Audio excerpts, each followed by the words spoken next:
finish. You don't want to miss it. We'll see you here tomorrow at 5 for NASCAR America.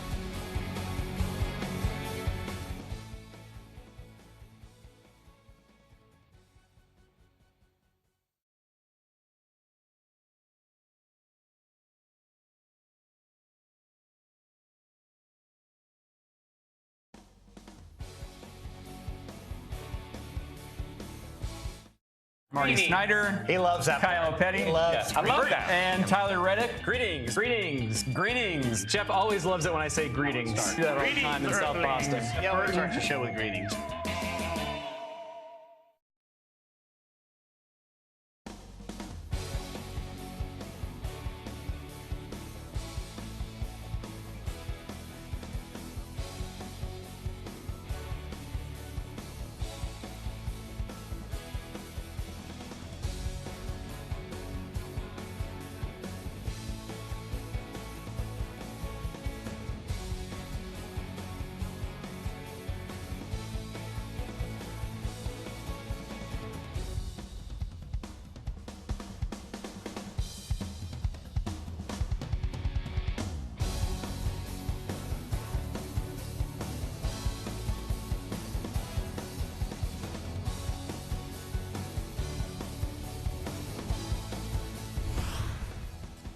Greetings. Welcome to NASCAR America Debrief. Nate Ryan here with Ricky Stenhouse Jr., Marty Snyder, Kyle Petty, taking your leftover phone calls from NASCAR America Motor Mouths. Also taking your comments, questions in the little YouTube box there. You're watching on YouTube. I'm monitoring that chat box. So if you have anything for Ricky Stenhouse Jr., leave it there, and I'll be taking your comments and questions there. But I think we're going to start on the phones with Patsy.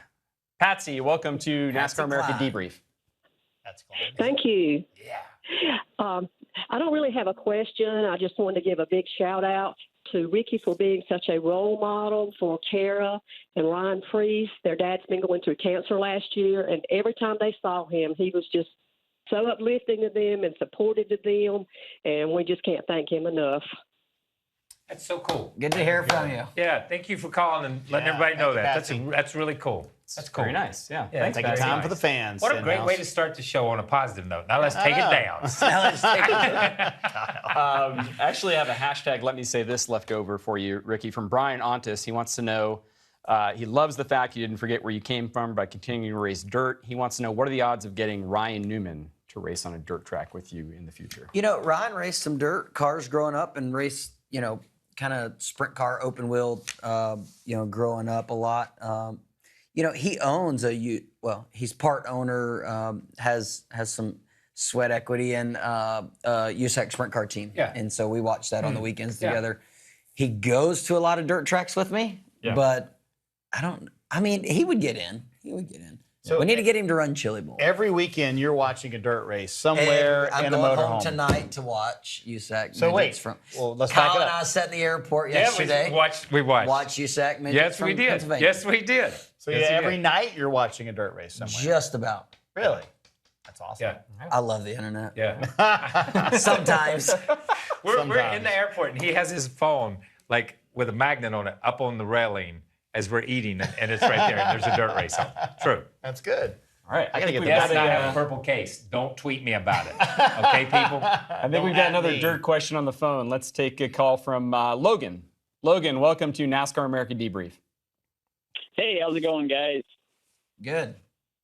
Hey, just kind of wondering how you go back and forth between the dirt side and how you manage all of your assets on the dirt track, because obviously you guys are racing, 85, 90 nights a year, Sheldon in your car. I mean, obviously you're paying somebody to do that, but how do you as an owner continue to let that happen? Yeah, that's a good question. So I started my outlaw team now. This is the third season that we've had it. And so I'm pretty hands-on. My crew chief is also kind of the general manager. He books hotel rooms, orders parts, gets everything that he needs. So he kind of runs the team. But also have my dad that he'll show up to some of the tracks, engine guy. If they need some help with the engines, he'll help, kind of do that. We've been struggling this last 3 weeks we've actually been pretty good, but the 3 weeks before that, in the beginning of the season, we were struggling a little bit. So Dad called and ordered a different car for us to try. You know, so he's kind of taken more hands-on away from me so that I can still focus more on my Cup stuff. But you know, Richard Marshall, my partner, is also at the racetrack all the time. So we have a good system going. Got another question here, dirt related from YouTube, and appropriate for the week. It's timely. Cody wants to know, would you ever consider running the Eldora Speedway truck race? You know, I tried to run the Eldora truck race the first 2 years. 1 year, Dave Blaney beat me out of Keselowski's truck. He wanted to race with Ryan. Yeah. And I can't remember. I think Brad ran the second year or something like that. So those were the only Fords really at the time to go race. And so trying to keep it in the family there and not jump over somewhere else. But now Thorsport has some trucks, so maybe I should start reaching back out. They're all full. Trust me, I can tell you. There we go. I tell you all you want to know. And Marty Snyder slams the door on Ricky Stowers right there. That's it. Story. Back to the phones. Let's talk to Connor in North Dakota. Connor, welcome to NASCAR America Debrief. Thanks. Thanks. When you first started racing, were you ever nervous or just started panicking when you first raced? No, I was always pretty calm, and I think it's because I grew up around the racetrack. Going to the racetrack, I was 6 weeks old the first time I ever went, and so being, you know, around it my whole life, I was pretty confident. My dad took me one night in my go-kart. We went and practiced, and he was like, all right, this is what a tight race car is going to feel like, and he made it as tight as he could. The next week we went out there, he's like, all right, this is going to be really loose.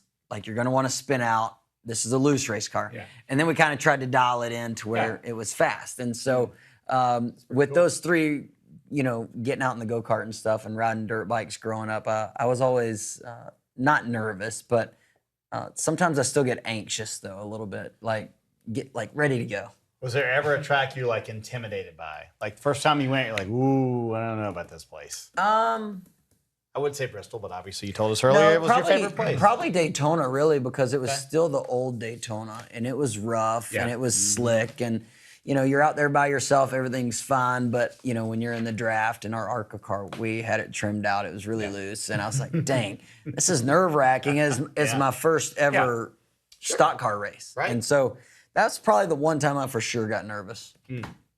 DJ Acock, by the way, on YouTube wants to know, staying on the young topic, any advice for someone getting into racing these days? Oh, you know, I was just talking to Dad about that yesterday, and you know, it's, you know, for us, every path is different, and it's hard to say this is a right one or this is a wrong one, because I feel like we all got to this level of racing in at totally different ways. And so for me, it was just, you know, when I came over here to North Carolina and asked, at the time I was racing sprint cars, I said, what do I need to do to get here? And they said, keep winning. So I just went back home and started racing and, you know, tried to just win as much as I could. And, you know, and it's always good to get out and venture out of your local track and, you know, get out, run some bigger races. If it's late model races, if it's, you know, sprint car races, you know, whatever that is, just kind of venture out. 06 was probably one of my better years racing. I went out through Ohio and won a lot in Ohio, and, you know, went to Texas and Oklahoma and just really ran all over the place. And that was probably my best year for getting my name out there and recognizing now with social media the way it is. Yeah. I mean, you can get yourself out there. Yeah. At that point, could you make a living doing what you were doing? In 2007, I could, yes. Before you hit it with XFINITY and all that. Well, that was, with Tony. And really, and like I told Kyle, I was like, that's really all I dreamed about doing was I just wanted to race for a living. I didn't really care what it was. I mean, there's people that race go-karts for a living, right? Sure. I mean, and make plenty of money doing it and a really good living. So when I started racing for Tony, I opened a bank account and started putting money in. I was like, dang, this is awesome. And, the first time you had a bank account when you started working for Tony, it was the first time. So you didn't have a bank account until 07. Yeah. Well, I don't know. We did everything in cash. Exactly. Yeah, That's I the way got it paid was. cash. That's old school. And so, that 07 year, I was making a living, and I was like, dang, this is really all I This is need. cool. Yeah, This is and then good. went to Roush. So There you go. now, Rest is history. Here we are. Al in Staten Island is on the phone. Al, welcome to NASCAR America Debrief. Hey guys, how you doing? First time, long time. Appreciate Thanks. I got a quick question. I'm taking a look at these power rankings, and Eric Jones number 2 and Kyle Busch 5. Does that seem right? Refer all your questions to Nate Ryan. Those are all right. Eric Jones just finished top 5 this past week. Chase Briscoe's 9th? Yeah. Well, usually the Xfinity winner sneaks into the power rankings. Okay. Yeah. Yeah, these You're are really more, quibbling with Eric Jones, though, Al? Al. Honestly, Al, this is more like an episode of Power Rangers than Power Rankings when you look at that kind of stuff. I question every time they put that up, Al. I'm with you on this. They had Christopher Bell tied for second a few weeks ago. Okay, say it, Al. Let me say this: Yes, say it. chicken parm or meatball parm. What are you going with? chicken. I Yeah. like Ville Parm. Really. Yeah, I was gonna say I'm gonna have to go with meatball. Where are you going with, Al? I'm going meatball, and I'm going Kyle Busch 2 Okay. above Eric Jones in the power rankings. All right, that's good. That's good. That's number one. Number one, that's good. Number 2, next time with a food question, call the Food Network. Thank you for calling. Yeah. Thanks, Al. We appreciate it. And by the way, the right That's answer your is first always. glimpse at Kyle, like really. Yeah. I'm sorry, man. Thanks, Kyle's Al. been calm That was the good, last man. You've been calm the last few weeks. Yeah, I have been calm. I'm not saying sorry. it's really calm today. Yeah. Calm. Thanks for supporting the power rankings, too. I appreciate that. Yeah. The correct answer, by the way, is always eggplant parmesan, just in case anyone was wondering. Oh, there we go. There we go. Let's go back to YouTube. There we go. Another question for Ricky need from me. Correct answer. yeah for you. No, I'm not a big meat person. It always gets out of control when we get on YouTube. Oh my Yeah, gosh. Example of that. We talked Utah. Samuel Scroggins wants to know what would you do with the schedule if you could do anything? Any other tracks you'd like to see? I run short Bristol tracks? once a month. Yeah. Obviously. Every other week, if we On could. a Wednesday, every other Wednesday. Every other Sorry, not your Wednesday, show, yeah. but you know, Now this could be the lead-in. this could for be that. the lead into This is the pre-race for Bristol. Yeah, I mean, literally, Yeah. all you need is 200 laps and just run it, no practice, Yeah. and just Just go. every like once a month. I can dig once that. a month. It's close. I'd add Iowa. Yeah. For sure. Yeah, it's such a cool track. I'd somehow figure out how to get Rockingham back on there. Like, I don't know how you do You that. have to mow the weeds coming up through the track. That's all right. Just Yeah, we I can mean, make it happen. we'll run them over. It'll get cleaned you wear up. 'em down. We get cleaned up. So I would definitely do those 2, 3, 4. Okay. Kyle would be in favor of bringing Rockingham back. Look, I'm in favor of bringing any old place back. Yeah. Are you kidding me? I mean, I would say North Wilkesboro, but I Yeah. haven't driven. I- I yeah. raced at Rockingham once, and especially it a was shorter awesome. track, a mile and under. I'm in favor Okay. of anything a mile and under coming back on the If you circuit. could bring back one old might- track, what would it be? Well, I guess we're going to Nashville, so I'm not going to say that one. Okay. well, maybe. yeah. We don't know. I guess we're going to Nashville. So Okay. There you go. Kyle so- thinks we're going to Nashville, everyone. Hopefully, that's a cup off weekend. yeah, I mean, so look, that there's Wilkesboro. There's like lots of them Yeah. that you would bring Okay. back. You know, Just I curious. liked Wilkesboro. I just Wilkesboro thought you was a would good say place. Rockingham since you Wait, Well, I already said No, Rockingham's good. won I every picked other that. race What did there. you run at Rockingham? ARCA. Oh, Yeah. okay. If you look at the ARCA, the entry list for that, I mean, there Yeah. was so many. It was people. crazy, man. Who was in it? Yeah. Like, who was Schrader, in that race? Everybody. myself, Logano. Yeah, there were a lot of people ran that race. There was almost 50 cars. Yeah. Wow. It was a ton I when think they there was were down 50 there. cars entered. Somebody tweeted out the entry list not long ago. Yeah. That's awesome. Cool. All right. hour. More phone calls. Ryan is on the phone. Ryan, welcome to NASCAR America Debrief. Hey guys, how you doing? Great. Hey, Ricky. Now with Watkins Glen coming up, I had a question. Do you guys get more comfortable over time running the road courses, or is it just more of a year-by-year thing with the setups as far as that goes? Well, a little bit of both, actually. For my first few years, I felt like just getting laps in a real car at the track was most important. I've done driving schools at different racetracks, and I don't really feel like that helps a whole lot because it's not the track, it's not your car, it's not that same feel. Now we have our Ford simulator that we go to, and we'll make changes. And I feel like I just ran it this past week, so I'm refreshed. I know exactly what to look for with this new aero package versus what we had there last year. But on the other hand, we went and tested Watkins Glen one time, and I was struggling. We weren't as fast as I wanted to be. All of a sudden, we threw a whole different setup, whole different philosophy, and I went a second faster. And I'm like, guys, I did not get a second faster. Yeah. Just in between lunch. Yeah. Right. So both. I mean, your cars evolve. Wow. So it's a process for sure. How close is the simulator? Like when you're in the simulator and you're going down into one and you're downshifting and on the brakes, I feel is the it right on? simulator on road courses is pretty spot on. I mean, you got your markers, you got the bumps, you got your fill. Right. I struggle on the oval tracks. I don't, I feel like I went to Chicago after we raced Chicago, and I was wide open just driving. I was like, if my car drove like this, we would win. Yeah. Right? If you could put this in my car, we would win. Right. But It's not how it works. It's. I wish it worked like that. Yeah. But So- no, for the road courses, I think it's spot on. So then every crew chief I talked to this week, they're all not freaked out, but they're all talking about the speed we're going to have when we get to Watkins Glen this weekend because of the downforce. Do you notice, is it much quicker? I didn't pay attention to the lap times versus what the lap times were, but I do know that, man, you were able to really get up through the S's pretty fast. And which translates to a lot of speed getting down to the bus stop. Yeah. But, I think once we all get out there, as Kevin said, behind cars, the S's are going to be a struggle. I feel that would be a struggle. But as bad as you guys talk about it, downforce up through there is like, it's like, God saying, okay, here, I'm going to get you up through there. Right. And then it's like he takes his hand off and there's nothing, man. That's it's really bad. The tunnel turn this past weekend. Yeah. Used to, the way it's paved now, you can peek out left a little bit. And so you can get a little air on your nose and get through there. And that is pretty beneficial. It's hard to do that in the S's. Yeah. All right. Well, speaking of Pocono, Norm from Rhode Island has been waiting patiently on the phone, and I think he has a question related to that. Norm, welcome to NASCAR America Debrief. Thank you. My question is for all three of you, and especially Kyle. I'm kind of an old-fashioned roots guy when it comes to racing, and I don't care for that PJ stuff that they put on the track. What's your opinion? Norm doesn't like the sticky I like triangle. PJs. I like pajamas. Yeah. And I'm gonna tell you. So here's what I'm gonna say, Norm. I have no opinion because I've never driven in that stuff.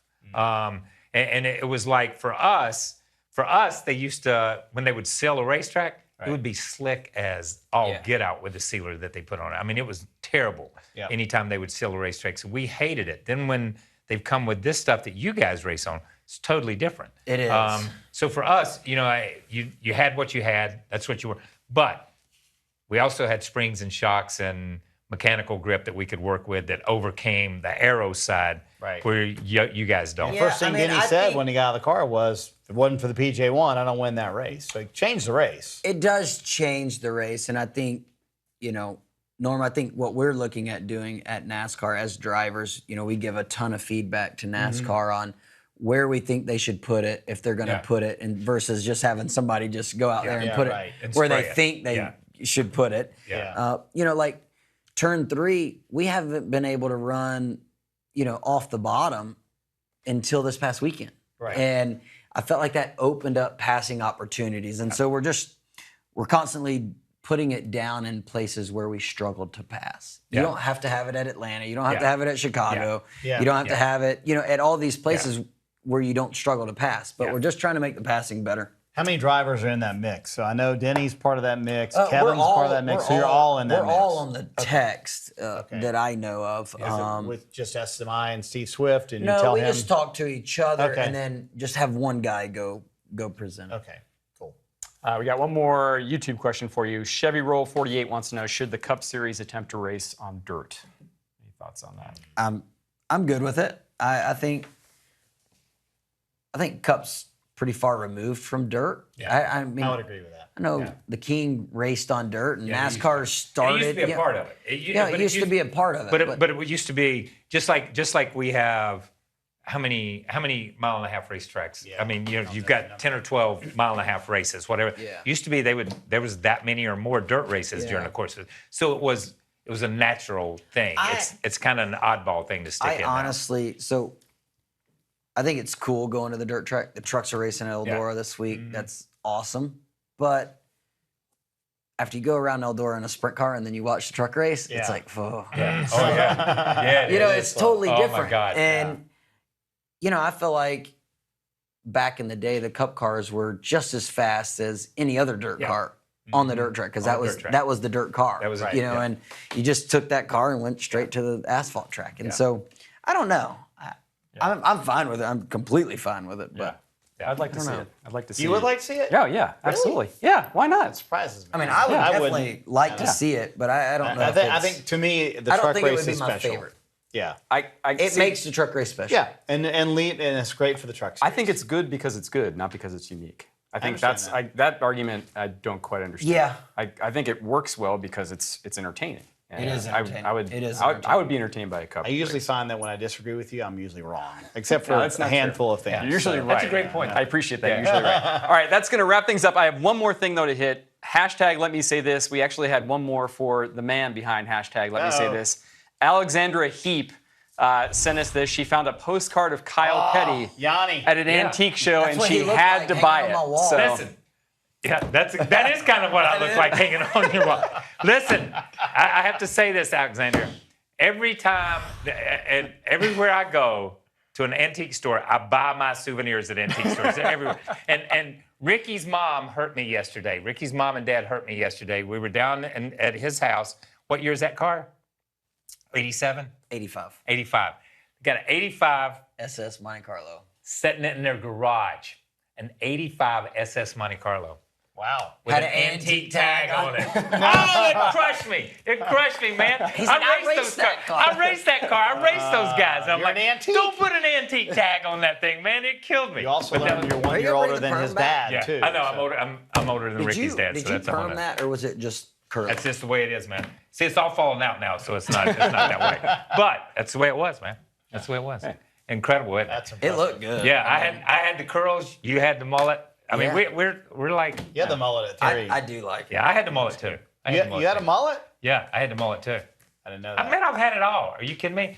I've cut my hair. To get to where he is there, you have to start with a mullet. Yeah, just that's exactly right. I've cut my hair in every haircut but the comb over, and I'm working on cutting it that way right now. Okay, just so y'all know. All right. Nate, in case you didn't know, you've lost control of the show. We're gonna wrap up there on hairstyles, classic, antique. Ricky, thanks for being here. We really enjoyed having you. Fun, thanks everybody for your phone calls, comments, questions. Hey, there it is. There it is. Mullets all We'll talk to you around. next time. Thanks for watching. See you, everyone.